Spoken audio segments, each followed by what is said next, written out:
Good evening, everyone. I'm thrilled to have you all here for our annual Michael Baptista Lecture. I'm Tamika Samuels-Jones, Associate Director of the Center for Research on Latin America and the Caribbean, CERLAC, and I'm honored to be your chair this evening. On behalf of CERLAC, please accept my warmest welcome.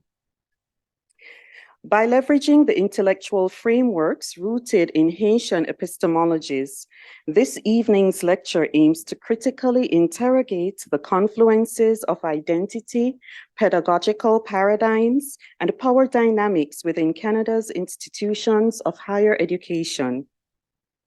But despite the importance of this discourse, having this event would not have been possible without the help of CERLAC's valued friends and allies. The Baptista Lecture is named in honor of the late Michael Baptista, a Guyanese-born Executive Vice President of the Royal Bank of Canada and a York alumnus.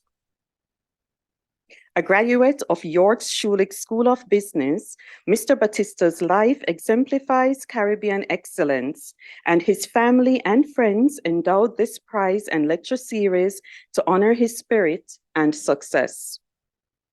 This endowment reflects the importance to him of his Guyanese and Caribbean roots and his love of learning, and it is the reason that we were able to host this Baptista Lecture today. I would therefore like to extend heartfelt thanks to his widow, Mrs. Sharon Baptista, for her generous contributions to CERLAC, to CERLAC's Resource Center, and to the Baptista Student Prizes over the years.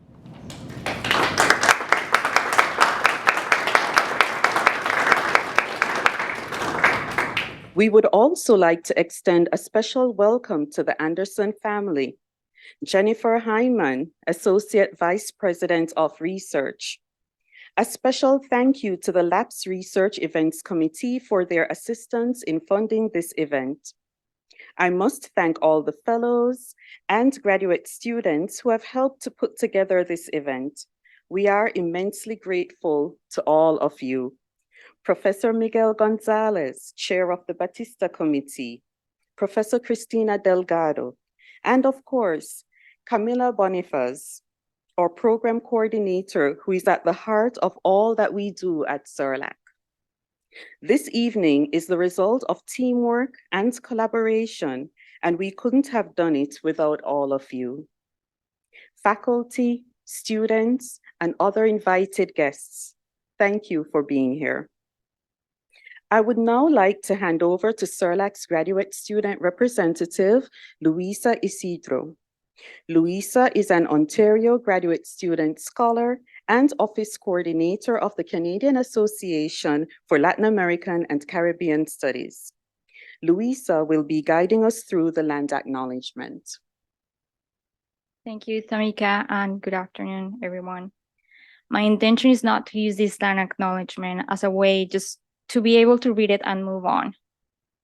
In contrast, and taking advantage of this lecture and its topic, as well as considering the current political process in the world, my aim is to reflect on the meaning of land and its acknowledgement.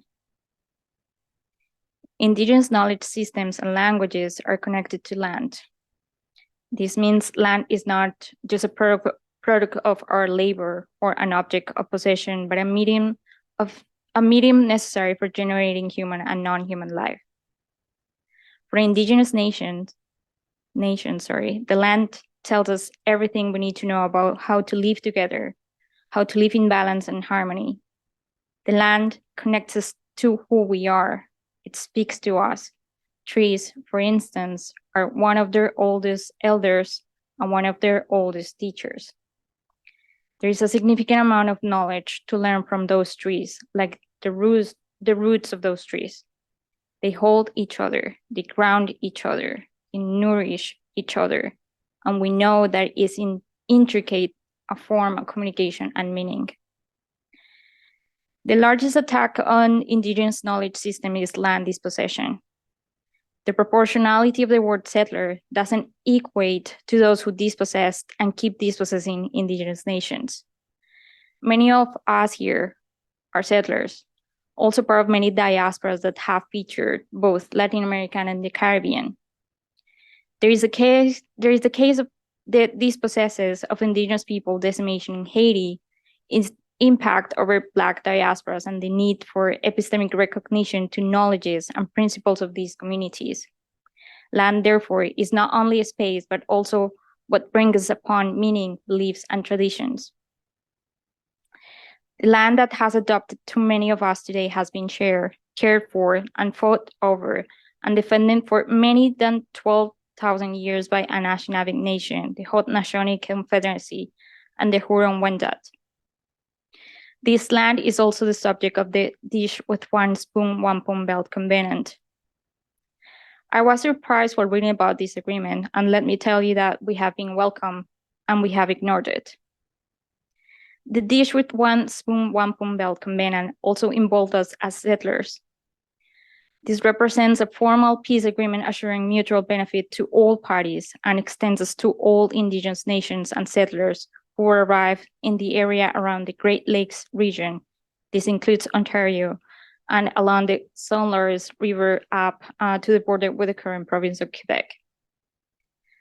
The peacemaker said that nation leaders should The peacemaker said that nation leaders should eat from the common dish, sharing one spoon and only taking one each one needs. The dish represents shared hunting grounds.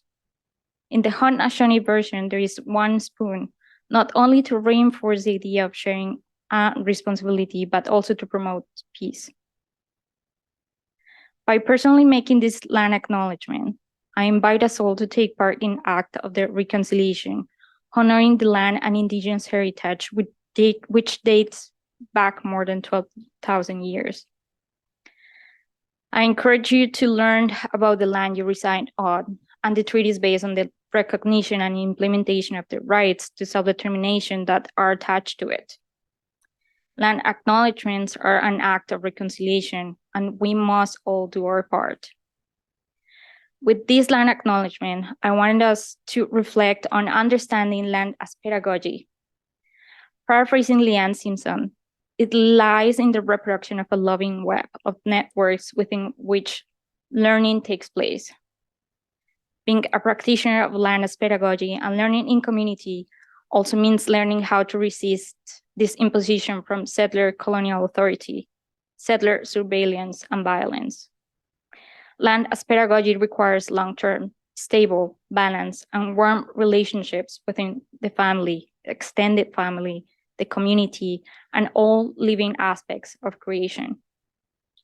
In this settler collaboration, I encourage us to honor the Dish with One Spoon, One Palm Belt Covenant and work together in the hopes of building healthy, honest relationships between Indigenous and non-Indigenous people in Canada. Thanks.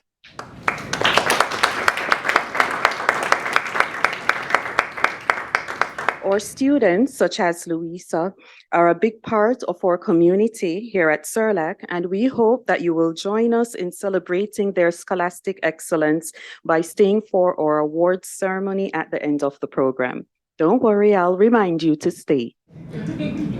Without further ado, I would like to invite CERLAC's director, Professor Danielle Robinson, to say a few words. Thank you, Tammy, for the introduction and for chairing this event. Camila, for your masterful support of all of us, and to Miguel for your incredible leadership of the Baptista Event Committee. Welcome, everyone, to the 2024 Michael Baptista Lecture. The last time we were all together in person was March 11, 2020. I remember some of you were there. This was before masks, Lysol, hand sanitizer, nasal swabs were commonplace. In the intervening 3.5 years of gathering online, I have often fondly remembered and even longed for that powerful feeling of connection that we had when we last gathered together. This evening actually marks the 25th year that we've had the Baptista Lecture. This event has served as a powerful gathering place for our diverse research community since its inception. Each year, without fail, it brings us together across all of our disciplinary, cultural, generational, and regional differences to share ideas, to debate, to engage in mutual support, and to remember CERLAC's value to us as individuals and to York and to the wider world. To help us commemorate this important anniversary, we have invited York's Associate Vice President Research, Dr. Jennifer Hinman, to help us open up our event. Dr. Hinman is also a professor in the Faculty of Environmental and Urban Change and a former director of the Center for Refugee Studies. Please join me in welcoming Jennifer. Thank you so much, Danielle, and welcome everyone. It's a pleasure to be here with you this evening or this afternoon. And on behalf of the Office of Vice President, and in fact, the Vice President Research himself, Amir Asif, we would like to mark this event and make sure that our special guest today, Dr. Romulus, is given a hearty welcome. Certainly the VPRI, which is our acronym for Vice President of Research and Innovation, is very proud to work with CERLAC. We're very pleased. CERLAC, for those of you who don't know, is Center of Excellence for Research on Latin America and the Caribbean. And grateful to those who've already been named. But very quickly, Camila, way to go. Beautiful poster. Directors, Tamika and Danielle, thank you for all your work. And of course, Miguel and many others. And it was a beautiful land acknowledgement as well. So thank you for that. As a feminist geographer of displacement myself, I'm delighted to offer these few words of welcome, but to learn also from this work as I was reading little snippets of the dissertation and pieces of research that have come before to understand how intergenerational memory of political violence perpetrated under the Haitian dictator Duvalier can shape the lives of men and women and their lived experience in Montreal, Canada. So to understand how not only people migrate, but the violence and the memories of violence and the impact and effects of violence also travel. Toronto is the world in a city, and we feel that very strongly as we anticipate this lecture. So without further ado, we welcome you. Thanks so much for being here. Thank you, Jennifer. I have the very great honor of introducing our keynote speaker, Dr. Célia Romulus. Dr. Romulus is an assistant professor at the Institute of Feminist and Gender Studies and the School of International Development and Global Studies at the University of Ottawa. She has worked as a program director in the areas of gender-based violence in public spaces and in security sector reform for UN Women, the United Nations entity dedicated to gender equality and the empowerment of women. So I wanted to start by asking you, what's the first, and that goes for people on Zoom as well, and it might be even easier for you because you can use the chat. So if I say Haiti, what's the first word that comes to mind? And obviously there's no right or wrong answer. I'm helping you really. Go ahead, you can scream it too. Revolution, okay, that's a great one. What else? Oh, I like that one too, compa, okay. This is new. Oh, this is new? Oh, that's lovely. So we're talking about like a type of genre, music genre and also a dance. What else? Literature. Okay, great. So we have revolution, compa, music, literature, talking about culture. What else? Black leadership. Okay. Voodoo, right? Okay, sure. Imperialism. Okay. First Black independent nation of the Americas. Yeah. Mm-hmm. Reparations? Okay. Do you have anything that struggle? Okay. All right. That was good. Thank you. I didn't even have to actually push for Spirituality. there you go. So I feel like we could go on and on, which is great. Now we're just going to take a couple seconds and do the same thing when I say Haitian feminism. So what's the first word that comes to mind? Erta Pascal Trouillot. Okay. Yeah. Cécile Fatiment. Okay. Sanit Belair. All right. Okay. So Sanit Belair, Cécile Fatiment, we're talking about like women who basically play the central role in the Haitian Revolution. So we do have inspiration, but that was just to show that like we have a little less inspiration when we're talking about Haitian feminism. Less associations or words come to mind. And that's probably where we're going to start our conversation, because when we're talking about Haitian feminism, most of the time we're talking about genealogies and I would say generations of resistance to epistemic violence, right? And erasures. Like Sabine Lamour denounced the Eurocentric bias in Haitian historiography. And as a consequence of that bias, women's memories and the memory of women's participation in Haitian history has been, in general, like devalued. Other authors like Sabine Manigat, Evelyn Trouillot, for instance, argued that women have been obliterated from the narrative around slavery and the Haitian Revolution. Other authors like Myriam Chauncey state that women are not normally discussed in terms of how their gender identity affects the way in which they express resistance to modes of repression. However, in all our periods of history, in Haiti and abroad, sexist oppression in the Haitian context, and like I said, abroad has always been like denounced by Haitian feminists, both in academia and in activism. We were actually talking about political violence earlier, and so the erasures that we're seeing in previous like historical periods also exist under the dictatorship or Duvalier dictatorship, lasted from 1957 to 1986.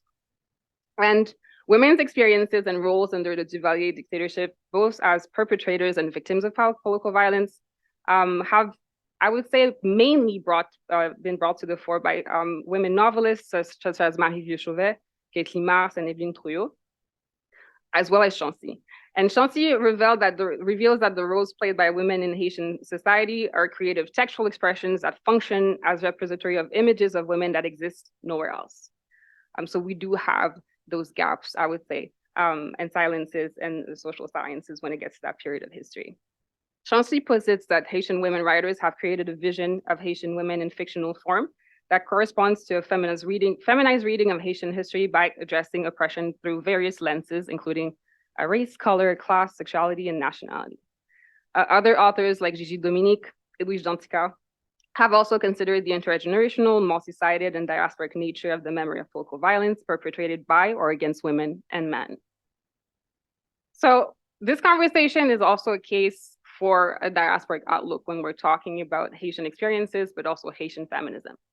And adopting an approach to the study of memory of the dictatorship, for instance, that is gendered and that transcends borders, actually allows us to take a closer look at the lived realities of the Haitian diaspora in Montreal during the dictatorship and how those experiences are remembered. And in the case of the Haitian diaspora in Montreal, it's important to remember that we are talking about Black transnational political identities, and that those Black transnational political identities sometimes find their genesis and meaning through connections with other international movements such as communism, socialism, artistic movements, and religions. Kelly reminds us of that. So when we're talking about history, and if we're talking about the Duvalier dictatorship, a gendered analysis of the memory of Duvalier requires us to locate silences, traces, and other types of narratives that were produced or sometimes highlighted by Haitian women in the context of the historiography of Duvalier, but also the historiography of the Cold War. So that means that like we need to basically identify linkages between race, epistemic inequities between the West and the Global South, and the ways in which they affect mechanisms of remembrance and, of course, of forgetting. Okay, so I'm kind of like raising questions about questions that like Black feminists, critical race and decolonial scholars have been raising regarding epistemic like injustices, as like they include intentional and unintentional obliteration processes or attempts to obliterate counter-hegemonic narratives produced by specific social groups. Okay. So again, we're talking about dynamics that affect Black diasporic communities. And in that framework, we understand like our Black diasporic communities as actually processes that are continuously reconstructed through people's, I would say, multi-sided stories or in lives. So through people's transnational movement and the movements I would say cultural and intellectual production as well, local struggles, lived conditions and experiences. And through these movements, these communities and their identities are continuously recreating themselves through resistance strategies. And that takes, these resistance strategies will take different or specific forms depending on their historical, political, and social context, okay? As per like our multi-sited stories, it means that like we need to be able to follow people between Haiti and different sites back and forth throughout generations and always across borders, and also to Montreal. I did Montreal, but we were not in Montreal. And for us, for like Black communities in Montreal, Dorothy Williams traces a direct connection between the social and political marginalization of Black communities and their actual absence of their records in official archival repositories, which in turn leads to further invisibility because of their erasure from historical narratives. Authors like Mills, for instance, explain that Haitian artists, activists, students, and scholars will, for instance, ally themselves with Quebec sovereigntists and unionists, broke groups like sought at that point to engage in political and cultural revolution, shaped by an anti-colonial and Marxist thought. That's kind of like, I would say, the ecosystem in which Haitian feminism will emerge in Montreal. That feminism was actually also shaped by all the movements that resisted like the Duvalier regime out of Haiti, first and foremost, but also integrated or produced some kind of political agenda that was meant to resist anti-Black racism, and send in solidarity as well with anti-colonial and anti-imperialist struggles. So, which means that Haitian-born women were involved in a variety of political groups during this this period of time, such as the Congress of Black Women of Canada and the Ligue des Femmes du Québec, for instance. Though they were based in Montreal, Haitian feminists took their activities to the international stage. For instance, they submitted a brief to the 1975 World Congress for International Women's Year in Berlin. And so when we're looking at that international activism, we're kind of opening or like looking into a new layer of erasure. Because it's worth noting that like erasures are part of the Western Center historiography of global feminism during the Cold War, right? So authors like Dehan demonstrate that Cold War assumptions about communist women continue to influence the writing of Western women's history. And so the US claimed leadership with regard to women's rights successfully obscures like its oppression of left-leaning feminists.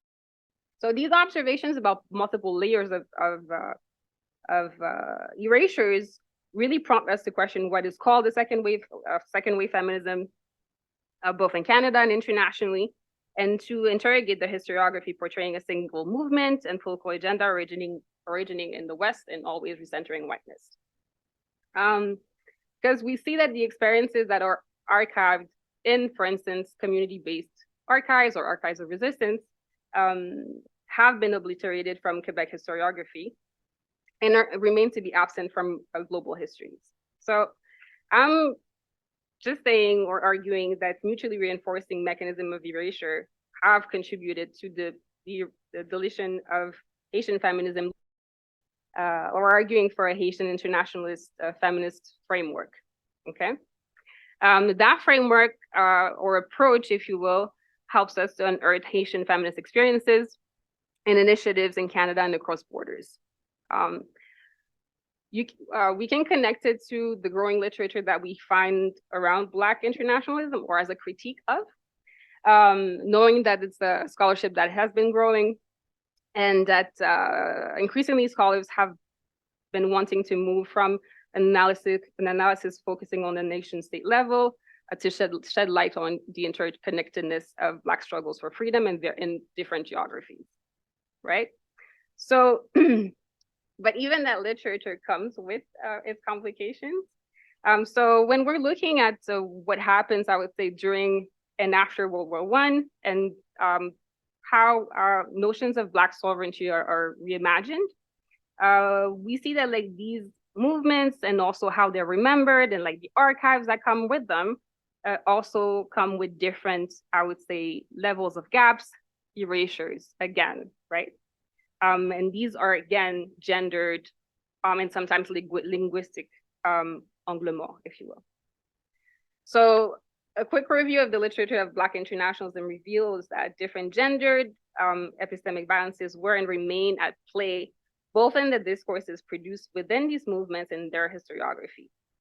According to Stevens, for instance, the desire for an investment in sovereignty and statehood that undergird Black internationalism in the same way that the state haunts Marxist internationalism produced gendered and heterosexist discourses of political identity. There's a number of scholars right now that are, I would say, increasingly foregrounding the voices of Black women, activists and intellectuals from the 20th century based in North America and the Caribbean. Blaine, for instance, Boyce Davis, Blackwell, Gore, and many others, or as well as like West Africa, Johnson Odim.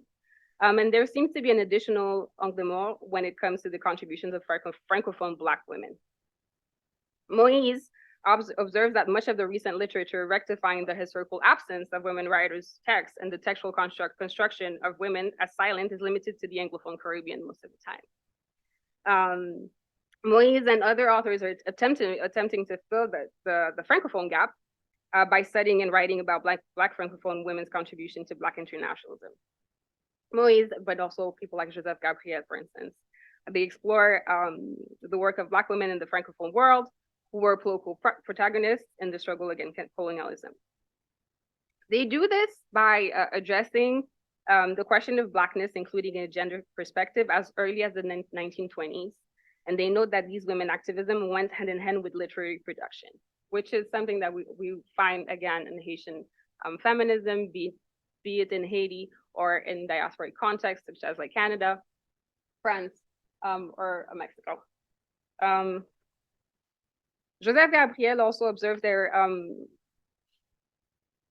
anti-colonial visions in several spheres, including intellectual production, grassroots organizing, state policy, and transnational networks. So thinking along Joseph Gabriel, I asserted that the diasporic outlook, an internationalist outlook, allows us to acknowledge that Haitian feminists organize in ways that resituate their identities and actions in a broader constellation of notions of belonging, such that it becomes one of the many possible models remaking and redefining the terms of which collective identity and belonging can be imagined. It accounts for the reality that Haitian women create networks that span a variety of spaces and reflect a global understanding of race and social justice, informed by their diasporic background and multi-sided life stories.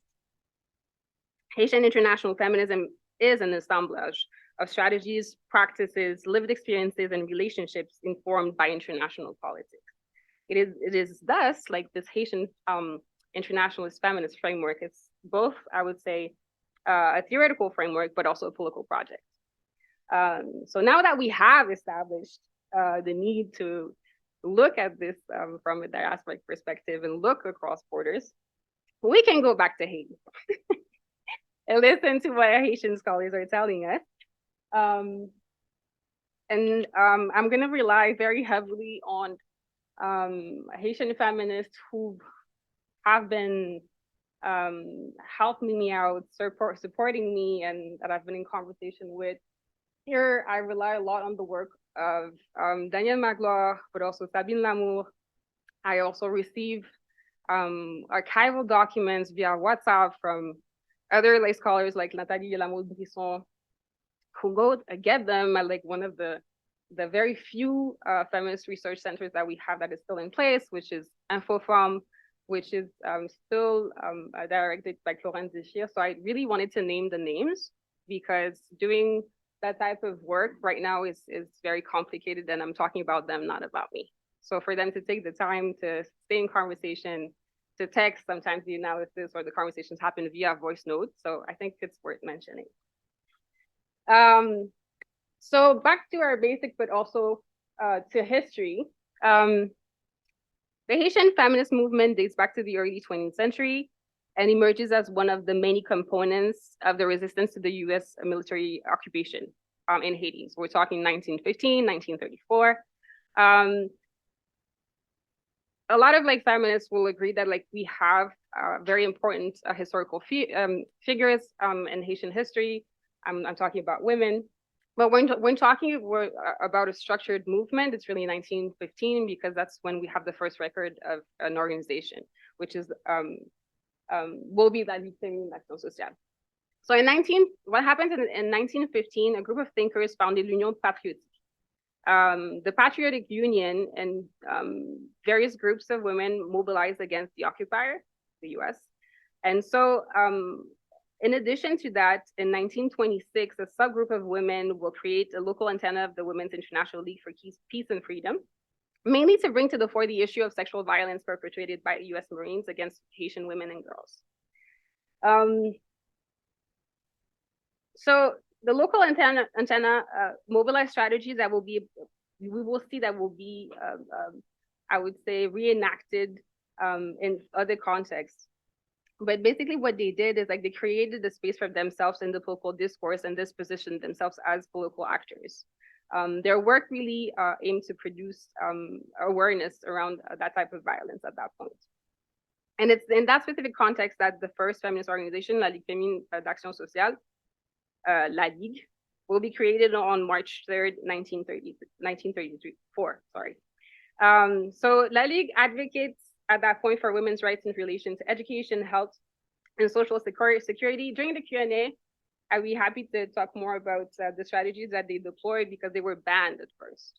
So they had to reframe their agenda for it to be more acceptable to the regime because it was really considered subversive by them. And like the reframing of the political agenda is also a strategy that is like used in different feminist like movements. Haitian feminists talk about l'adresse femme, which means like basically it's like a sort of agility and a way to maneuver around, I would say, obstacles. So what is important for us right now, though, is the fact that in the wake of the League's work, other groups will emerge and advocate for women's rights and political participation until the 1950s.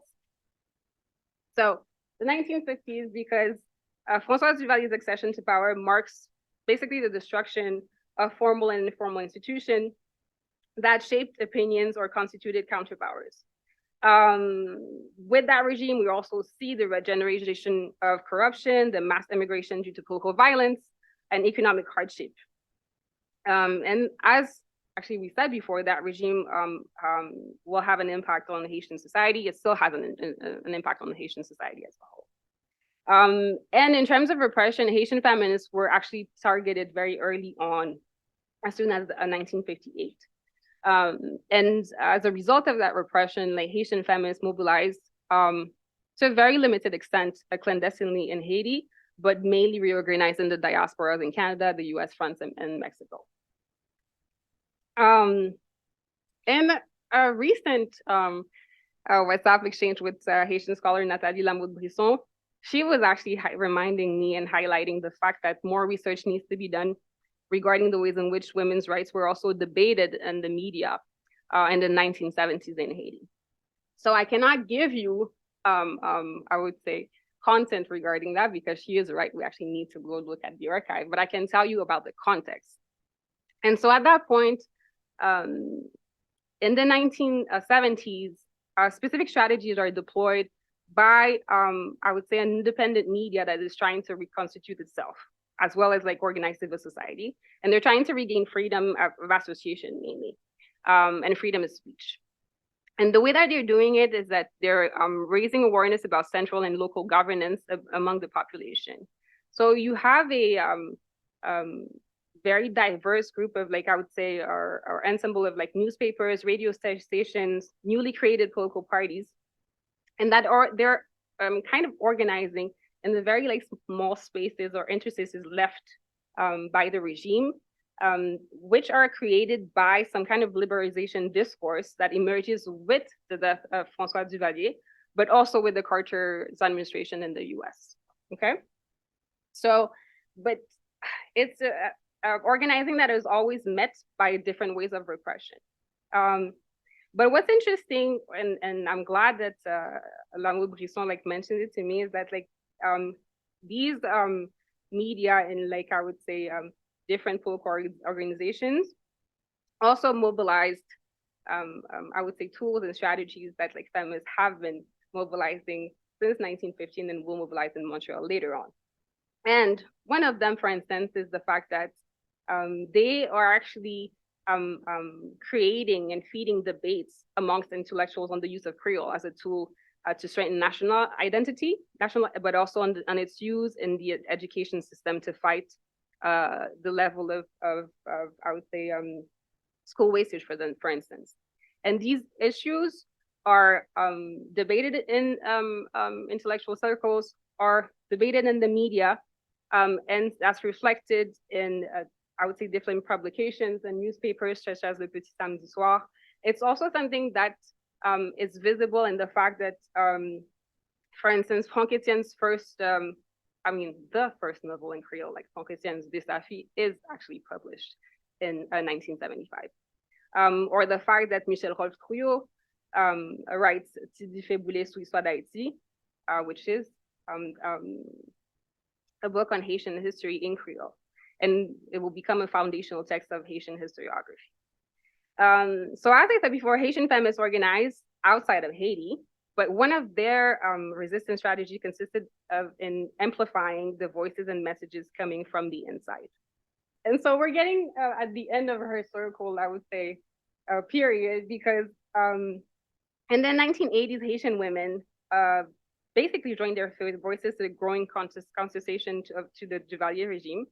And with Jean-Claude Duvalier's departure from Haiti in February 1986, welcomed the resurgence of Haitian feminist organizations, along with other social movements, associations, and political organizations. Danielle Magloire basically reminds us that what happens in 1986 is basically the creation or the beginning of the creation of some kind of constellation of feminist structures, organizing around women's strategic interests and needs, but also always either organizing around or taking part in national struggles. Magloire explains that their work is characterized by advocacy, its direct action, its contribution to social movements, it's all a constant involvement in politics. What Danielle Magloire also reminds us is that like, the Haitian feminist movement is actually composed of a lot of diverse entities. So it's women's organizations that promote women's rights, women's groups that are part of larger community-based organizations, political groups, independent feminists, and I would say a spectrum of feminist organization created between the 1980s and more recently. Like one of also the last or the most recent waves would be also women who were recently trained in gender studies, and when we're saying gender, we're really talking about gender and development, really, and more recently in feminist studies.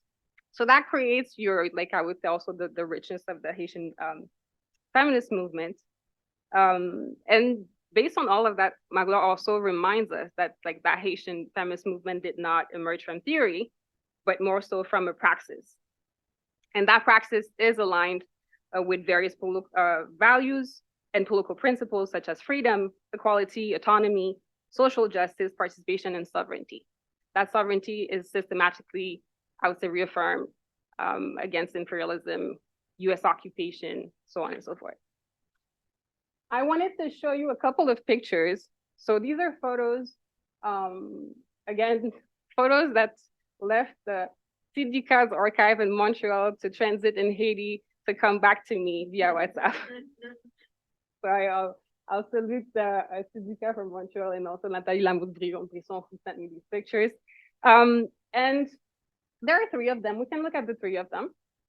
There you go. And so the second one, if we could go back, thank you, is the one that I find the most interesting because of the signs, right? And if you're looking at the signs, and also the testimonies that have been gathered around this demonstration that happened on April 3rd, 1986, following the end of the dictatorship.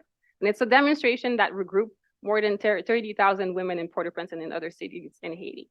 It's not nothing, right? But these testimonies and these signs actually basically remind us of what the political agenda looks like.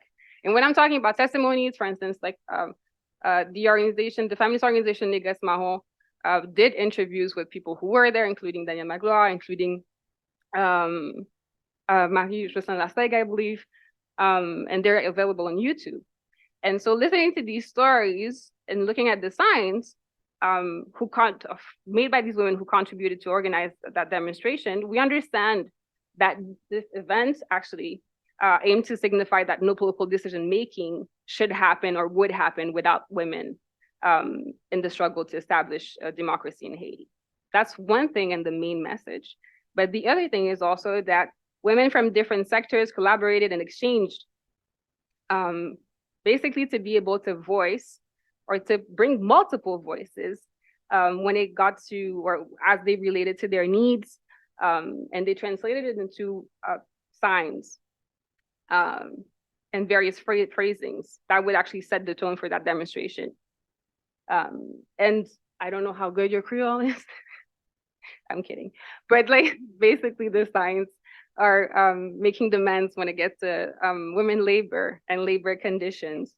And notably also a big part of the reivindication around labor were about eradicating sexual harassment in the workplace for factory workers, but also eradicating like violence against women in general. And we were coming out of the dictatorship, so it was also about rewriting the Constitution and making sure that women would be part of that. Perfect.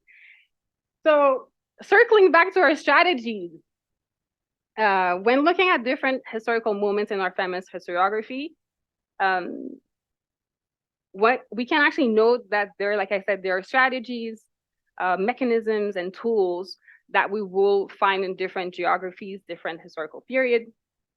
And starting, for instance, with La Ligue Féminine d'Action Sociale from 1934, but also like the ways in which like feminist organizations worked in the 1970s and 1980s, or I would say the current work done by organizations that were created after 1986, we can find, I would say, three mutually constitutive pillars to the activism.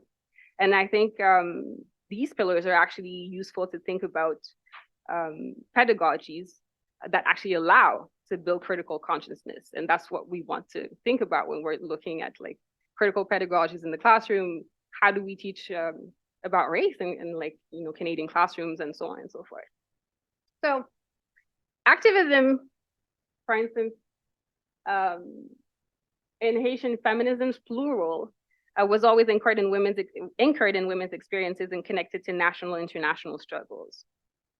And in order to, I would say, understand, study, and disseminate knowledges on and derived of women's experiences, they organized to produce that knowledge because most of the time it didn't exist. So producing those counter narratives through research, through storytelling, through the documentation of their own activism. So they were also kind of contributing to our reporting on other organizations' activism. And all of these, like I would say, sources and these documents and stories basically created and still create an archive of resistance. The archive is also a repository of strategies that feminists have used through time and can thus help us to understand how they cyclically, I would say, mobilize old strategies, but also come up with new ones. As I mentioned before, Haitian feminists in Montreal collaborated with other Black feminists, notably on and around anti-racist agendas. They also use international platforms to do advocacy against the dictatorship. And after the end of the dictatorship, feminists in Haiti have also worked in collaboration with other feminist networks in the Caribbean and Latin America. And they also locally, or I would say domestically, structured themselves in national platforms that were dedicated to either specific types of strategies, for instance, advocacy. For instance, I can tell you about, for instance, the Haitian National Coordination for Advocacy on Women's Rights that was created in the early 2002, sorry. But also other platforms were aiming to actually have conversations around specific areas of action, such as the eradication of violence against women. So in 2003, for instance, numerous organizations got together to create the national consultation to fight violence against women. I'd be happy to again to expand on examples, but later on. So this is to say that when we're looking at the strategies, it helps us kind of like think also about the origins, but also to trace the genealogies, I would say, of resistance of resistance strategies. So thinking again, this time, for instance, with Haitian feminists in Montreal, they were at the forefront of anti-racism work in Montreal, as well as these like international campaigns to release political prisoners in Haiti in the 1970s and 1980s. Their actions ranged from their participation to anti-deportation campaigns, for instance, the one from 1974, to the production of research papers to contribute to public inquiries, including on racism. For instance, on racism in the taxi industry in the 1980s. There's a lot of like also the work coming from, I would say, specific professional sectors, like Haitian nurses, for instance, that organized in 1977 to fight systemic racism in the workplace, in the health system.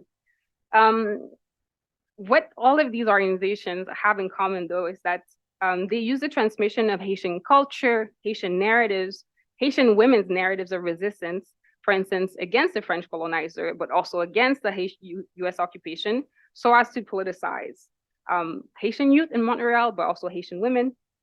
And always in the sense that like, you need to build and strengthen identity in order to build critical consciousness.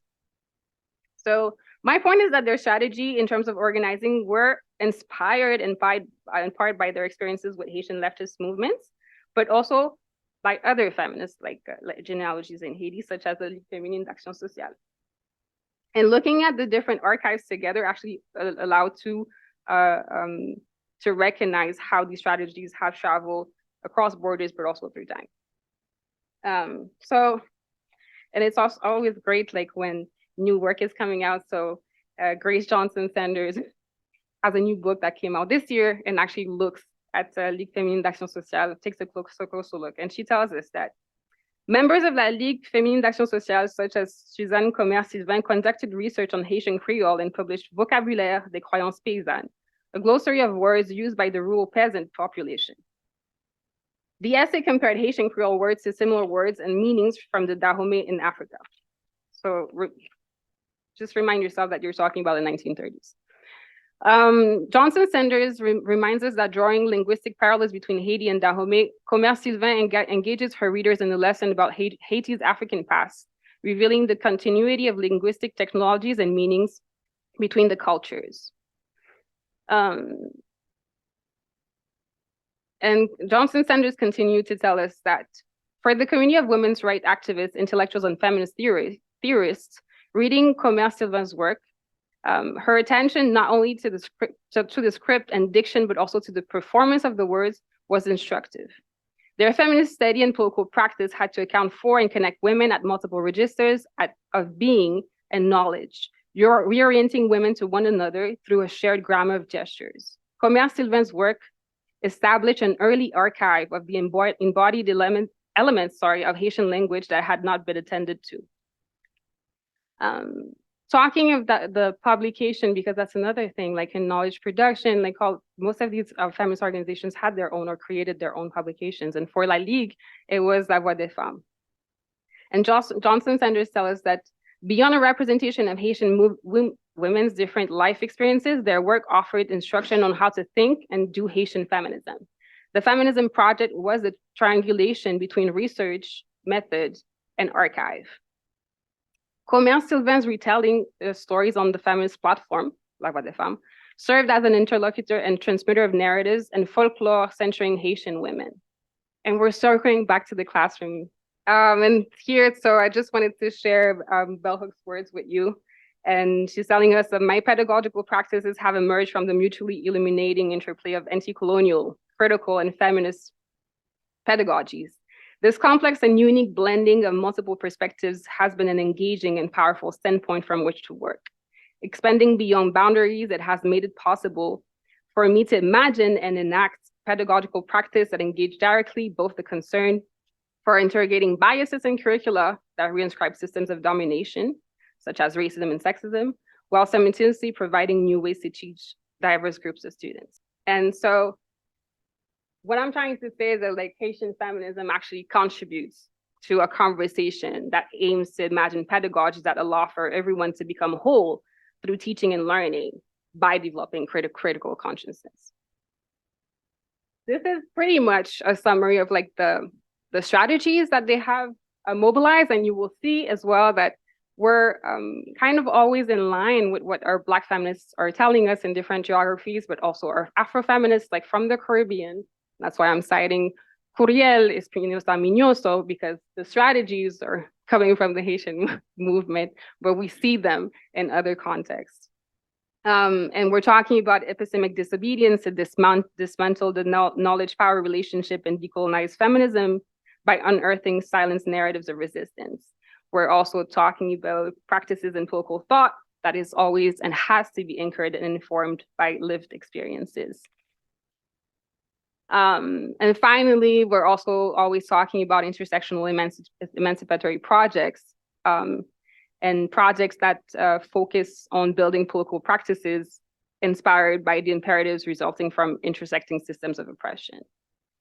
So going back to bell hooks, because we have to, I feel like.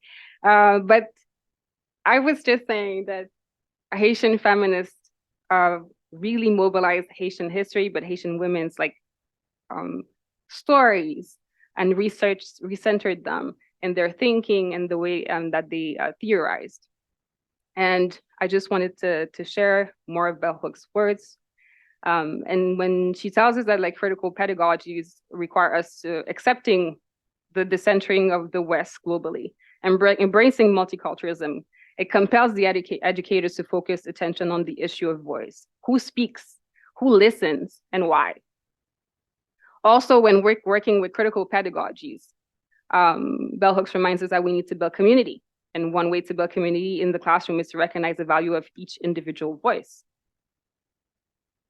Haitian feminists also, like I said, talk about praxis and thought that is always anchored in experiences. And so experiences and their analysis also allow us to think about our positionalities, and which is something that is also essential to bell hooks like pedagogies, right?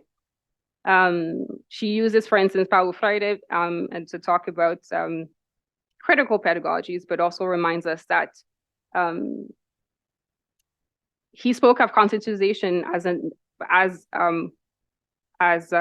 also something that should be done with a meaningful praxis. So it's not an end in itself, but always has to be joined with meaningful praxis. And he talks about the necessity of verifying in praxis what we know in consciousness. Okay. So it's a call also for agility and the capacity to listen and adapt to various voices and experiences. So as educators and activists, our priority should be to respond to our community's needs, which demands to rethink and constantly reimagine strategies, our classrooms, our communities. And I think I'm gonna end there and finish a couple of thoughts. One thing though that I wanted to remind us of is the bell hooks tell us that the choice to work against the grain, to challenge the status quo, often has negative consequences, and that is part of what makes that choice one that is not politically neutral. Yeah, and I want to end this with just asking you to go back to the poster, and when I say go back, go check out Tessa Morse's art. It's stunning, and I suggested Tessa because Tessa Morse. Because her work is stunning, but also the way she speaks about her work is, I think, just really in line with what has been Haitian feminism for decades now. And she says that when starting a new body of work, the first step I take is usually to reconnect with pieces of Haitian lore, historical figures, facts, and fiction, in which my life experiences are entwined. I'm inhabited by this constant need to interrogate and challenge the narratives that help build my identity, to question how they were passed down to me, and in doing so, to constantly renew my understanding of Haitianity, of myself. I hunt for silences, absences, and seek, find, and recreate ways to address them. I now recognize these silences are wounds. I am aware that healing from this history requires recognition and contention with them. Thank you.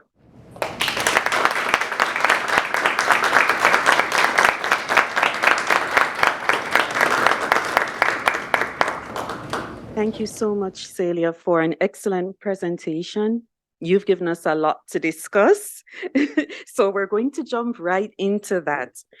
I'm now truly honored to welcome Professor Bianca Beauchemin as discussant for our Baptista lecture today. Bianca is an assistant professor in the School of Gender, Sexuality, and Women's Studies at York University.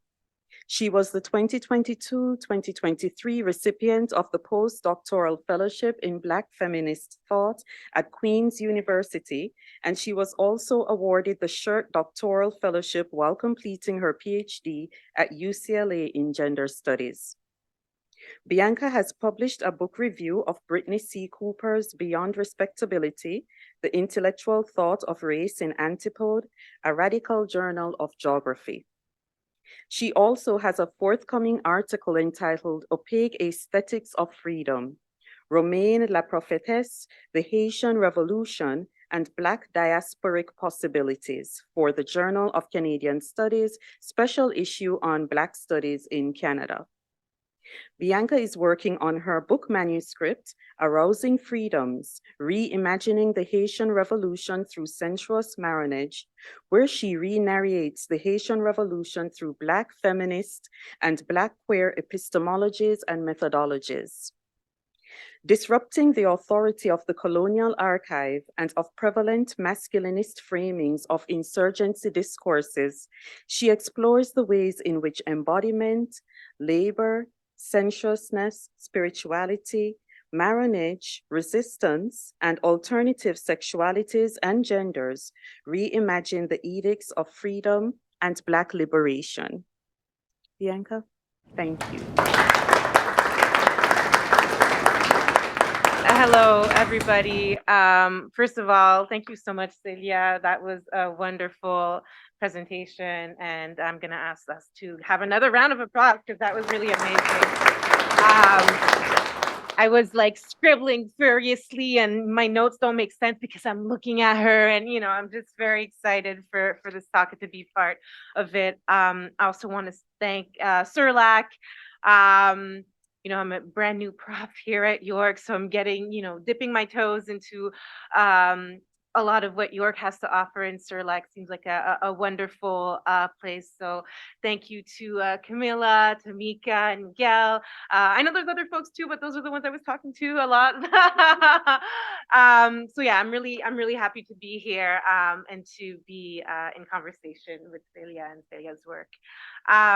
So yeah, as the preamble, I guess my little bio highlights some of my work on the Haitian Revolution. And so in terms of how Célia is positioning her work in terms of feminist genealogies, Haitian feminist genealogies, I mean, we're part of the same sort of tradition, sort of highlighting the ongoing embodied sort of feminist praxis that are continuing on. And something that I thought was really poignant too is that not only are we tracking these genealogies, but by tracking these genealogies, we're also highlighting the continuous and ongoing erasures of the historiography of Black and Haitian feminist epistemologies, pedagogies. Let's see, that the French always like loses me on these words. Yeah. Pedagogy. Yeah, mais je vais le dire en français. Pedagogy, epistemologies, methodologies, those practices that are not necessarily written in a colonial sort of archival praxis of memory, but there are different ways in which that these traditions are passed on. You know, I'm going to talk a little bit more about how I do it in my work, but there's something that struck me that I thought was wonderful in terms of how some of your archival sources not only came from like personal relationship, but came through voice notes, which I thought was such an interesting sort of continuation of oral tradition. There's something to be said about hearing the voice, the intonation of how things are getting excited when you're talking about a particular subject, as opposed to sort of this Western colonial way of understanding literacy as like a written word in a colonial language. You know, when it comes to my work in terms of looking at the Haitian Revolution, while we're highlighting the archival sort of anemia that is in the historiography of Haitian feminism. There's different ways that manifests itself, and you know, you can if there's any historians in the room, I'm like an interdisciplinary historian, so I touch on everything. But like, you can imagine that the further you go, the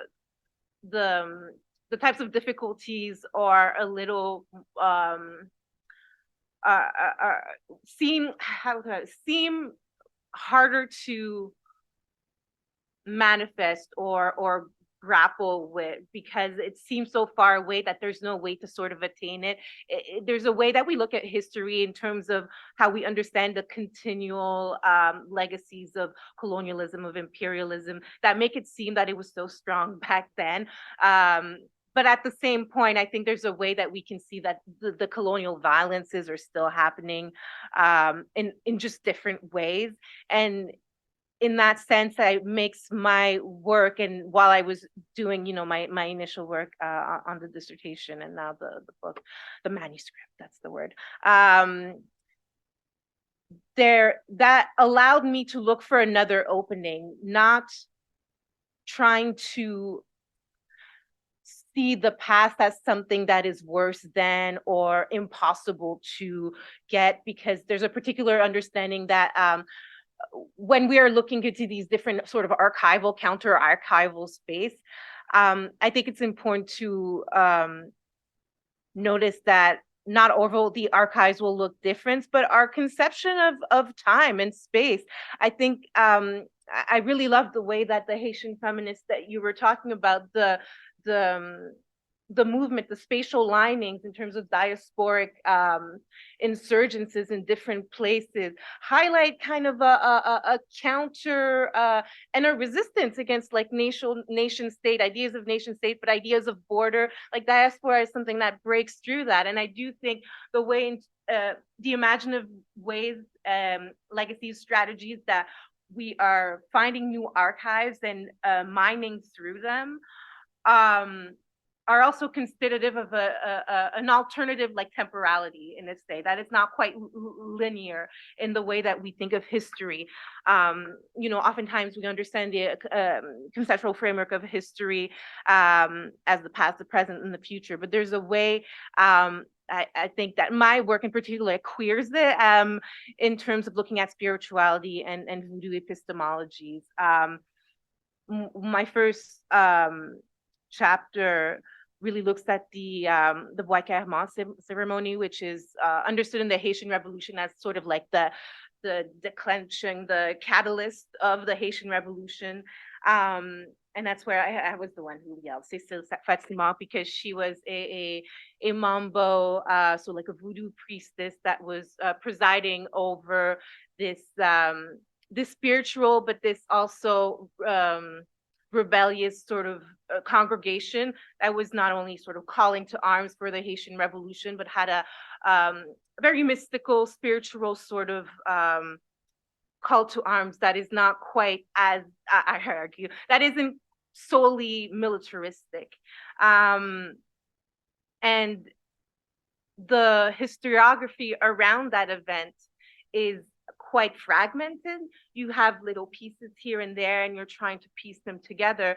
So I started, you know, trying to find as many pieces as I could in the archives, but also having an understanding of voodoo epistemologies and voodoo practices that transcend our understanding of time in a particular way. And like Joan Diane says in her book, Haiti, the Gods, and Haiti, History and the Gods. Yeah, got it. She asked, how can we read voodoo as an archive, as a narrative to explain the Haitian Revolution? And so there are particular different ways that I try to read through it, and countering again this idea of the colonial subject, of the enslaved as being illiterate in a particular sense in terms to like Western epistemologies and understanding.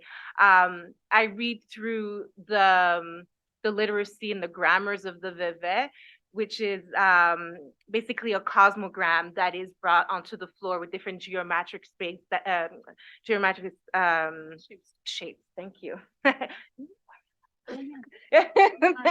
you. That or basically act as a portal for the lois, which is sort of the common for spirit, the Haitian Creole word for spirits, to come and serve the bodies of the Ougans and then the Mambos, to be able to sort of embody and bring into the to sort of make a bridge between the spiritual world and our world.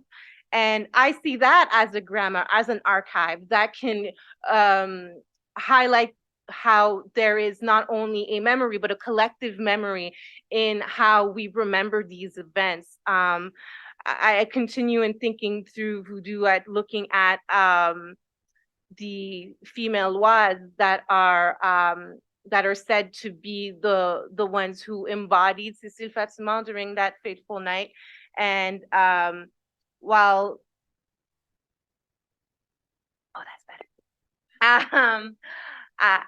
African cosmologies that get brought into Haitian voodoo cosmologies really center a complex understanding of the self that again is devoid from an understanding of the self in particular Western or Judeo-Christian sort of bifurcation of the body and soul.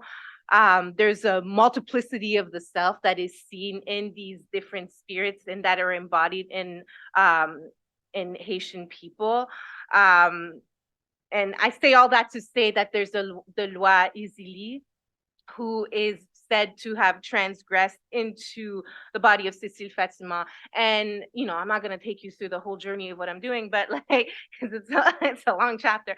But in a sense, by using an archive, a spiritual archive that embodies a collective memory, I see Izili and the different iterations of her as a representation of the Haitian women that are fighting currently, that were fighting during the Haitian Revolution, during the Valierisme era, to be able to, again, trace that lineage and to obtain the types of knowledges that we can learn from it, right?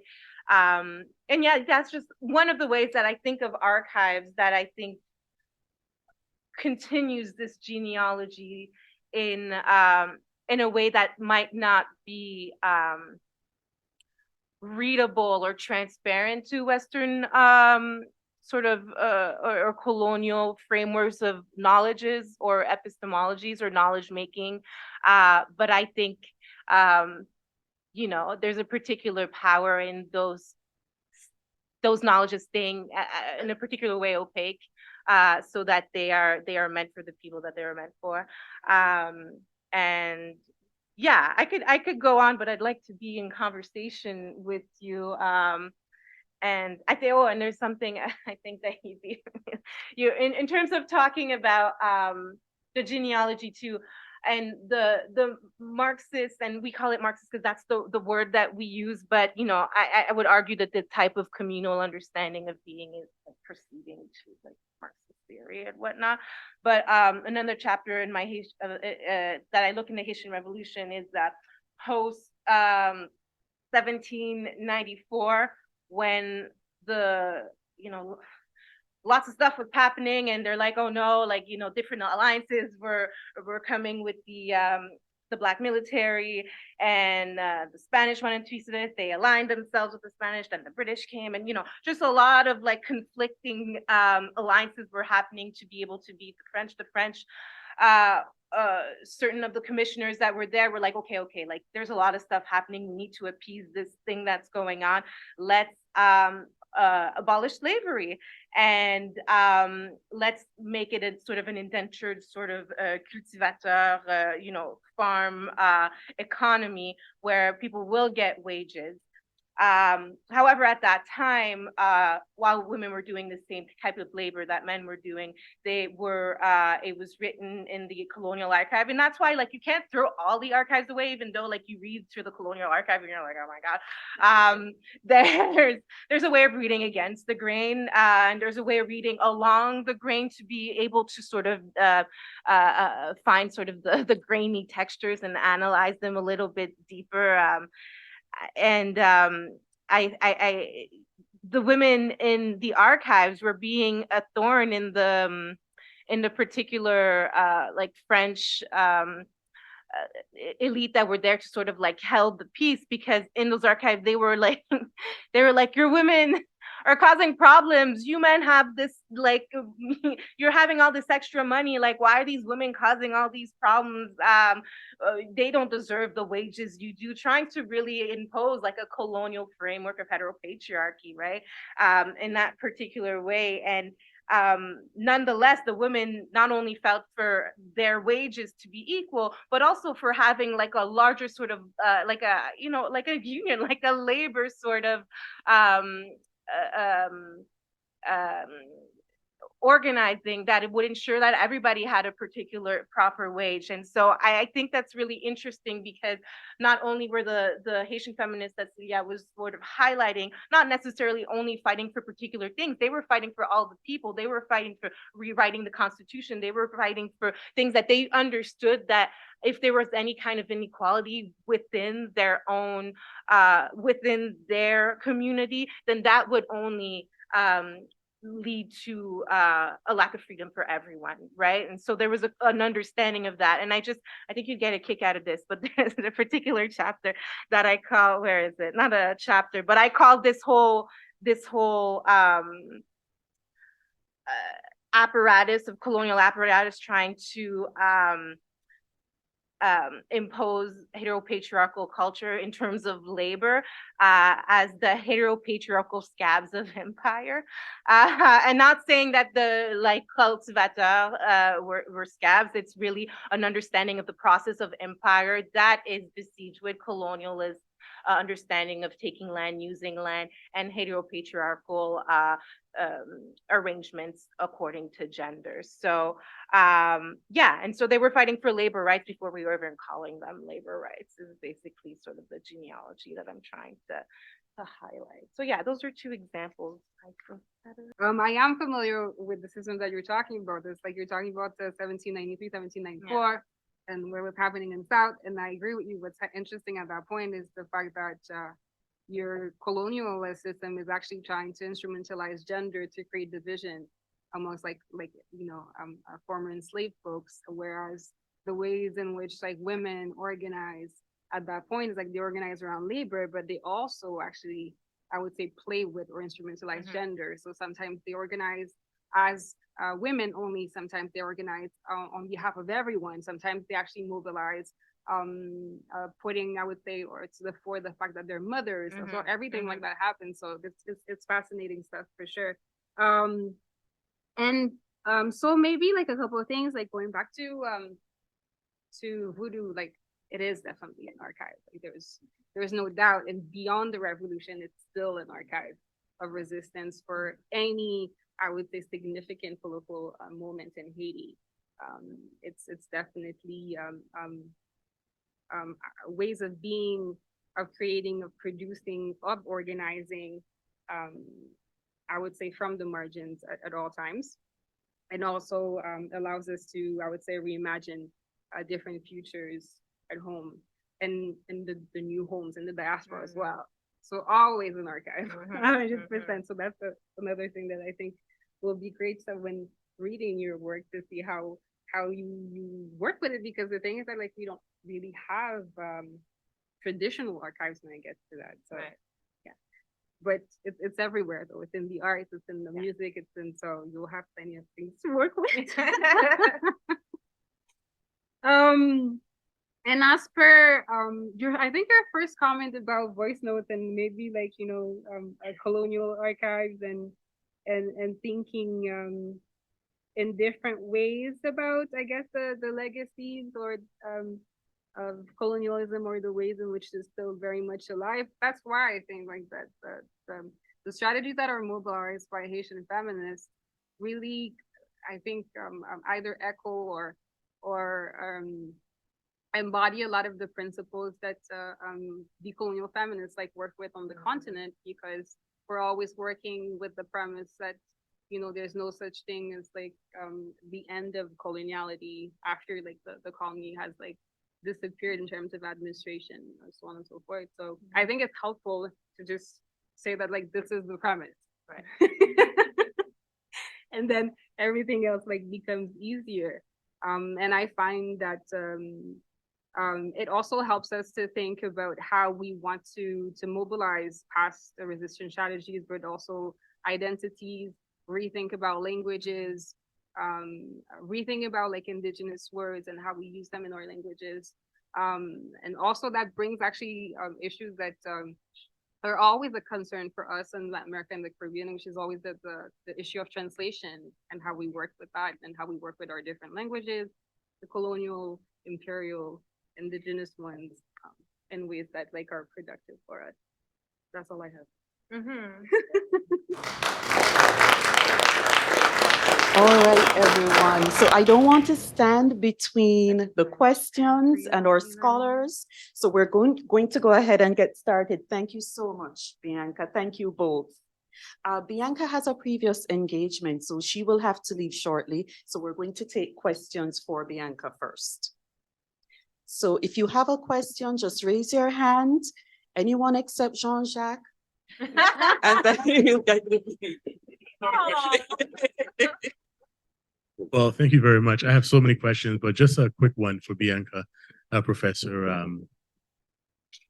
Beauchemin. Yeah. Yeah. You said something that I found really striking, and I'd just like you to say a little bit more about it, which is this idea that you were talking about voodoo and you talked about the veve, and you said it's meant to be opaque because it's for whom it's for. I gotta tell you, as a Haitian, I'm very concerned talking about voodoo with non-Haitians in the room, right? Because it's so sensational, right? And it invites the exotic kind of gaze. And I'd like you to say a few words just about this idea. Maybe it's meant for whom it's meant for, right? Yeah, it's definitely a line that's hard to navigate, especially in the academy. I guess my own thought on it is that it's been sensationalized since the occupation, particularly, and I think there are ways to, I don't want to say redeem it, but like reclaim it. Yeah, there's a way to reclaim it, but that in a way that doesn't give like the whole goose away. Like, you know what I mean? Like, I think there's a way of reclaiming it that gives it the respect it deserves. And perhaps, but to be honest, like when I'm thinking of thinking through and I'm an academic. I used to do some activist work, but now like, I got like lots of work to do and things like that. And but I do think that the work that I do is entrenched with my politics and with the politics of the people that I support. And I at a certain point, I'm sort of like not caring so much about what some folks might think. Like, I think there's a way of thinking through and highlighting the rich intellectual work that is also behind spirituality. but that's not necessarily everything. I think there's a type of knowledge that I could write 300 words on a piece of paper that if you don't feel it, you won't get it. Like, you know what I mean? And so I don't think, I think the people that'll get it on that level, I won't have to explain it using, 4 or 5 syllable words. But yeah, that's but you're right. Like, it is a thin line. And I do think of the responsibility of what that holds. Yeah. Hi. You talked about labor rights and the struggle for fighting for labor rights before we even called it that. And I just kind of had a question about how like colonial ideas of economics and how it's used to justify exclusion of rights with certain groups. How important do you feel that is to like kind of unpacking and like learning more about Haitian ideas in like school and curriculum and like just learning in general? I mean, I think the more, my political beliefs are very left and radical, like part of the Black radical tradition. And, and the more I sort of think, the more that I've been in the world and studied, like as a layperson, study as an academic, just looked at the world around me. It's just a thing that makes sense. And the more that I embed myself with the rich theories of the past, like, it's just, there's nothing else that makes sense. And once you get into sort of understanding, not just of capitalism, but of racial capitalism, and really, really just getting into like the imbrication of colonial dispossession, enslavement, and the labor and capital that comes from that, it just makes sense. There's no other way to me to see it. Of course, there's a lot of different intricacies and talking about like neoliberalism and how that changed, and but for me, there's no way out of this without a strong understanding of coalition and solidarity that includes a particular restructuring of how we understand resources. And this just brings me back to the beautiful land acknowledgement that we had earlier, Lisa. Yeah, just thinking about land differently and what comes from the land and the resource. And sometimes we just think of resources as like capital, which I think is like such a shame and a misstep, but I understand the history behind it. And what worlds can we imagine? What kind of futures can we imagine if our understanding of resources are not understood through the lens of capital? I feel like that's the only way this planet can survive. Yeah.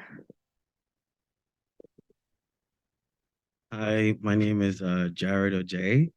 I'm going back to the voodoo, and I like how you say, at least this whole idea of the voodoo as an archive, right? But also as a bridge between the real world and the spiritual realm. Do you also investigate not just the beginnings of the story of Haitian revolution through voodoo, but also investigate how is that practice still deployed today? And what ways and how is it shaped? How is it transformed? Has the cultural practice of that bridging the gap stayed intact? I'm sorry, I asked a series of questions, but yeah. I get you. Yeah, I do in a particular way engage in some of the practices that are happening now. Not as much, obviously, as I did like while I was researching, but in a sense, it's weird for me to answer this question because, as I was saying earlier, like voodoo like queers temporality, so like we don't really know when, what, how, even with the story I was telling, there's different understanding of the loi that took over Cécile Fatiman's body as being Ezili Danto, but then there's also an understanding that it created another loi called Marinette Boischen. And so there are so many iterations of self that are happening, and how does that make sense that she took over? And then the mythology of Ezili Danto is that her tongue got slashed during the Haitian Revolution. So she can't speak. She does that. I can't. My mom does it when she's mad at me, but I can't.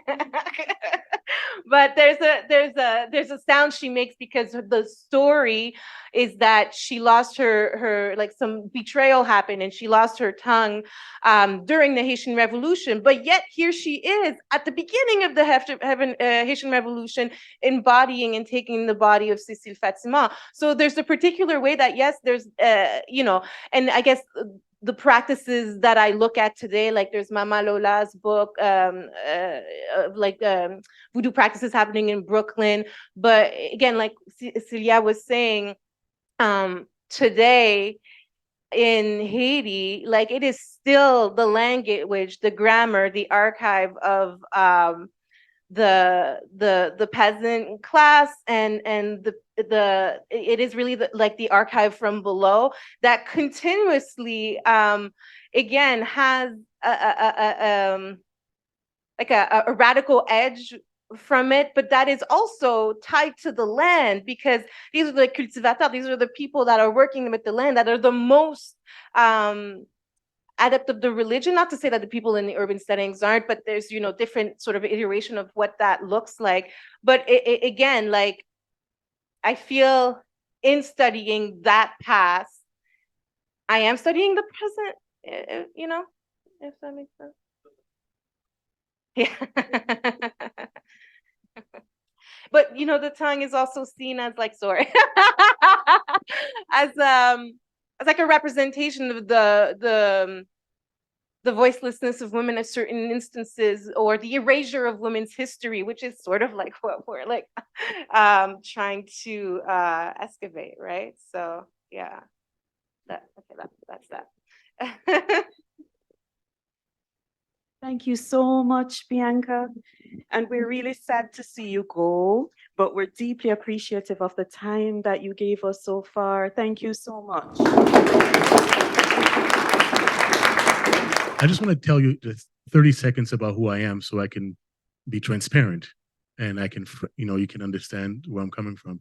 So I'm Haitian Canadian from Montreal, and I spent 4 years working in Haiti full time with the Jovenel Moïse administration. I was his technical advisor in innovation, science, and competitiveness.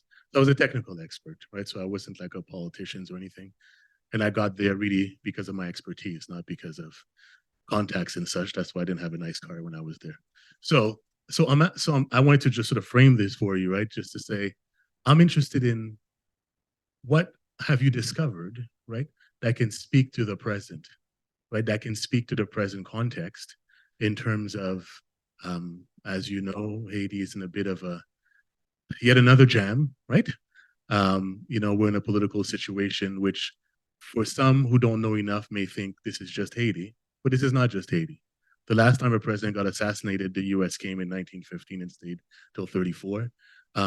Haiti has never been in this position to have no head of state, right? The idea of the Constitution not being, the Constitution has mechanisms, right, to deal with this. But here we are, right, in a situation that's unconstitutional locally, right? Not necessarily being imposed from the outside, although that's debatable, and I look forward to your thoughts. But not so much a political question as one more engaging with your work and saying, Haitian Black feminists, what are they saying, right? And what is it that we can learn from them in terms of the way forward?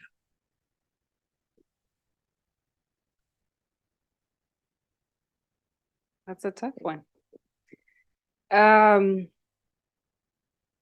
Okay. So maybe more context about my work so you understand also where I'm coming from. And thank you for sharing your story. A lot of my work is actually on the divided dictatorship and what feminism looks like at that point, mainly in Montreal.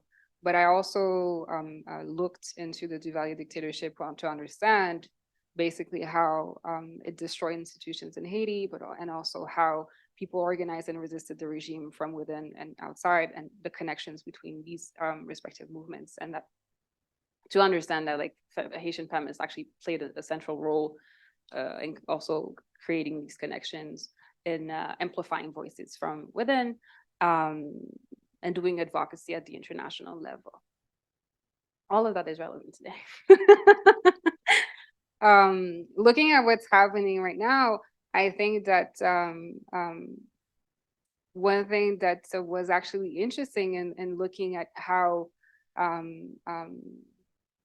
that dictatorship destroyed institutions, I would say that the lessons learned could have been applied to what was happening with the current administrations when, you know, we had multiple, I would say, steps that were made towards destroying our parliament or judiciary system, checks and balances, governing via presidential decrees, and all of that already existed under the dictatorship. So when you actually remember the genealogies of oppression and the dictatorship and authoritarian turns to regimes, you can also see what's happening now or understand it a little bit better.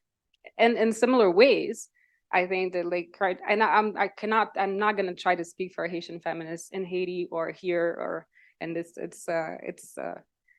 we wouldn't be doing it if we were talking about Canadian feminists, for instance, right? So we know it's diverse. We know we have diverse voices.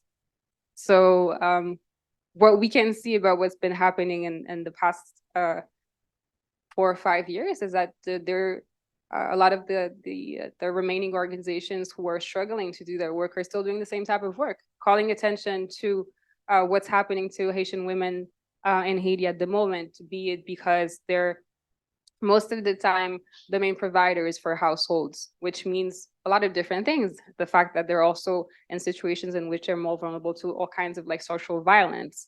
Also calling to the fact that yet again, in this local situation, rape is actually used as the weapon of war. Also doing what they need to do to actually I would say oppose the current administration, call attention to the fact that different Western countries have yet to actually position themselves when it gets to that administration, are again calling for foreign intervention, and they're again using their own archive to explain how military and foreign intervention has not yield positive results recently in Haiti. So I think that they're doing the same work, which is trying to provide services and communities to women, also build advocacy locally and internationally, work with other feminist networks abroad, and play their role in I would say the national struggle, which is happening right now, which also means taking part as much as possible in conversations that are looking for alternatives.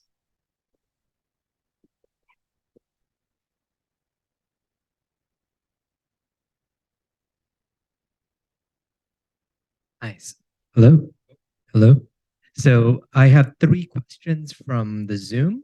They're very short questions, so I'll read all 3. Question 1, I see you're citing Curiel. In your research, have you encountered examples of Haitian feminist praxis in collaboration with Dominican feminists on social justice issues on the island? Question 2, hi Célia, thank you for all your work. What is the name of the text comparing languages regarding Creole? It was it was the one when you were speaking earlier. And question 3, I'm wondering if there's any tangible research methodology that can be adapted from the Haitian Revolution in the context of Black radical traditions, specifically resistance to colonial epistemic violence, etc. Could you please repeat the last one? Sorry.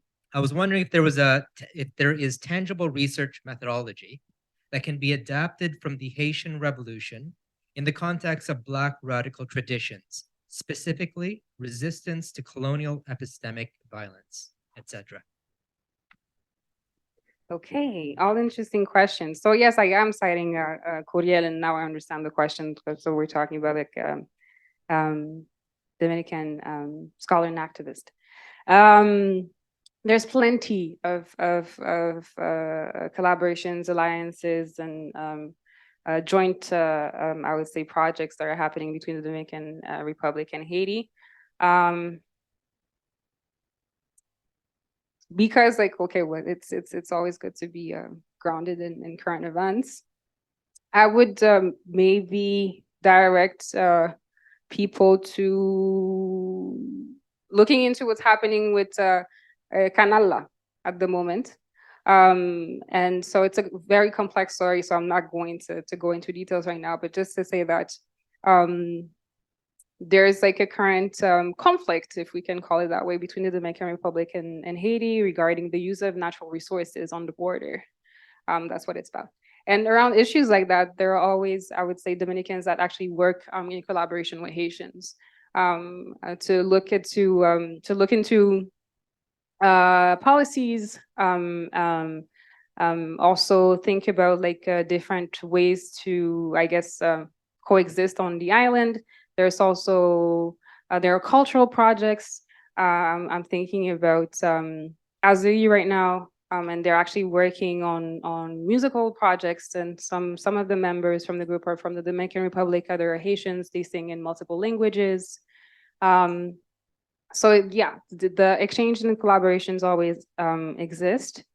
The text in Creole, I will have to get back to you on that, but the title, the exact title, but basically it's published in La Voix des Femmes, and the exact reference is in Grace Johnson Sender's book that came out in 2023, which is White Gloves, White Nation. No, White Gloves, Black Nation, help me. Okay. White Nation, I was like, that doesn't sound right. Tangible research methodologies. What's tangible? Okay. Tangible research. I think the word tangible is like, I think it kind of what I'm not really sure that I can actually respond to, especially that we're having a conversation about epistemologies and moving away from our, I guess, our colonial or the coloniality of like canons when we're talking about research, knowledge production, so on and so forth. But tangible, yes, I think genealogies are tangible in the sense that if we're able to mobilize, I would say, methodologies that have been used in the past to gather stories, to archive these stories, to actually produce knowledge based on the experiences of Haitians in Haiti, but also abroad, in order to petition the state's plural, the Haitian state, but also the Canadian state. We're talking about like strategies that communities remember. So that's tangible. It's an epistemology of it's epistemic resistance. It's epistemologies of memory. It's definitely tangible. It's collective memory. Yeah. I don't know if that answers the question. I hope so.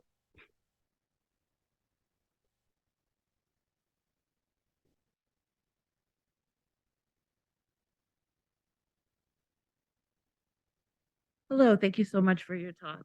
I have two questions, both potentially a bit divergent.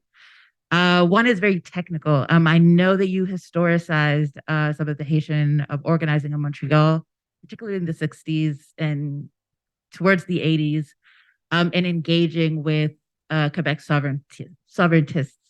And I would be interested to know if there was any solidarity work with Indigenous communities, particularly the Kahnawake Mohawk folks, in that regard. And my second question is perhaps just a general thought on, because of the current plans of intervention in Haiti and the utilization of the Kenyan police force, essentially as a black face to do the work of empire. What are your thoughts on that as it pertains to Black internationalism as well? Obviously, conceiving of the fact that the police forces don't participate in that tradition. I'm not sure I got the last part of your question.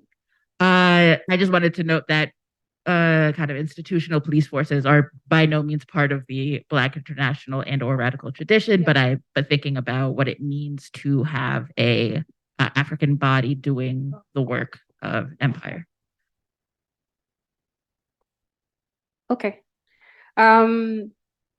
So just to clarify what I was saying about, I would say, alliances between Haitian exiles and sovereigntist movement in Quebec, that existed like in the earlier, I would say, times, starting in the 1960s. Some feminists were involved in these alliances, but it's not necessarily the majority of feminists, nor I would say an explicit item on the political agenda of Haitian feminist organizations. But your question made me smile because it actually made me think of a Haitian feminist that we unfortunately lost recently in Montreal, Monique Dauphin. And Monique Dauphin is feminist, a community organizer, also organized like against the Duvalier dictatorship, wrote important texts that are part of like the memory of Haitian feminism in Montreal. It's too bad that that Bianca left, because that's also someone who would have had a lot to say about voodoo. But what was fascinating to me when I first interviewed her for my research is that I asked her, to tell me a little bit about herself and how she identified. And she told me that she was an African and indigenous woman. And I was like, oh, okay. So initially, I only thought that like she was referring to the indigenous, I would say, heritage in Haiti, but no. She basically told me that like it's actually through alliances and working with indigenous communities that she finally managed to feel at home in Canada. So yes, that work actually existed. And I think that like in terms of like, we don't have a lot of work looking at the linkages and the, I would say, bridges between like the communities and the organizing. Amanda Ritchie does a little bit of that in her work. But yes, that actually exists. Unfortunately, it's kind of like, it's not work that is, I would say, widespread. Yeah. And then your last question, honestly, I have been thinking about it since I started talking. And I don't think I have an answer to it. I don't know how to actually to sit with that question and think about it, or I will, and maybe I'll get back to you tomorrow, next week, to be honest, right? That's what maybe like what's interesting about some of the feminist strategies that I'm looking into is that they translated in different agendas depending on the context as well, right? And while, for instance, some Haitian feminists or some Haitian feminist movements might have, I would say, a decursive-like agenda and very clear positions when it gets to police and prisons and so on and so forth. Other folks, for instance, including in the Haitian context, like have done a lot of work, of course, on legislating, but also working in collaboration with the police to build capacity when it gets to actually working with the survivors of violence, so on and so forth. And I think that like for all of our work, there's never an either or, like we can't really afford to do that, right? So it's a complex question. But thank you for asking it. Now I won't sleep for a week. Célia, on behalf of CERLAC and our guests, we'd like to thank you from the bottom of our hearts. Thank you for sharing your work and your insight with us. We were fortunate to have you, genuinely.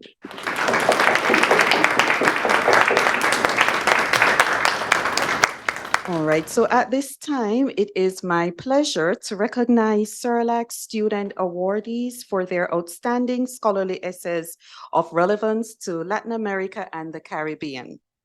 I will now hand over to Professor Patrick Clark to lead the awards ceremony.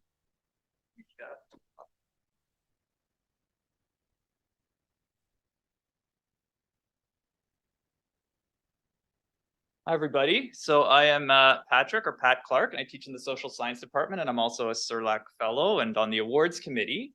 So I'm just here to recognize our students. This is such a nice thing to be able to do in person. And I'm sorry to we won't make this too long. I know we want to get to the reception and chat, and we can y'all chat more informally too. So I'll get through this. The first prizes that we have are the Baptista prizes. So the first one goes to Natasha Pratt for her work on placemaking as a public space planning tool in New Providence, Bahamas.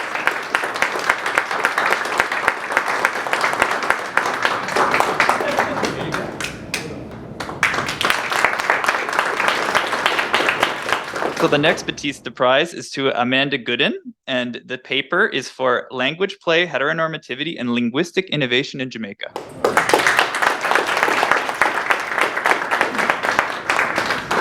The final prize that we have for the Baptista Award is an essay by Callum Lawler, and it is The Earth Bled Poison from Her Open Veins, the Rise and Fall of the Mining Industry in El Salvador.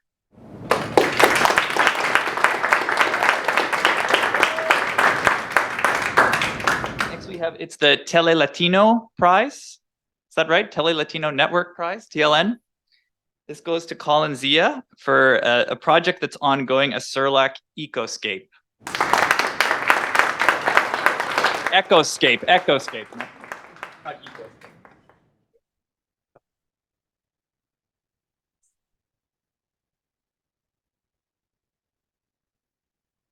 So the next prize is the Lydia Clavenet Burnett Bursary. And this is going to Eshe, isn't here, right? Eshe, okay, we'll get this prize to Eshe Facey Mead, and it's for the work on the culture of the Caribbean children's books, the passing of history, practice, and traditions, this paper. Yeah.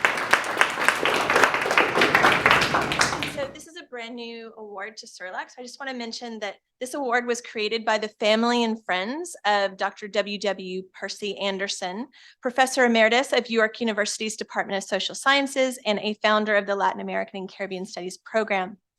A proud Guyanese immigrant to Canada who taught at York for more than 30 years, Dr. Anderson dedicated his career to fostering educational excellence, interdisciplinary Caribbean studies, and strong Caribbean communities in Toronto.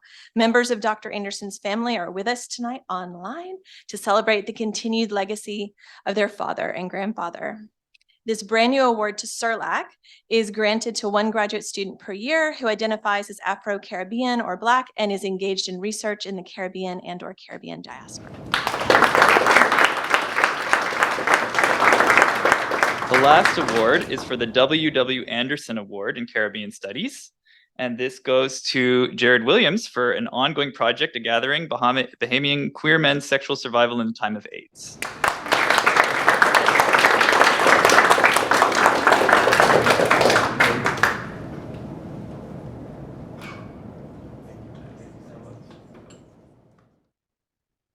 So thank you and congratulations. Maybe you can congratulate people in person. We're a nice small group tonight. So thanks. Congratulations to everybody.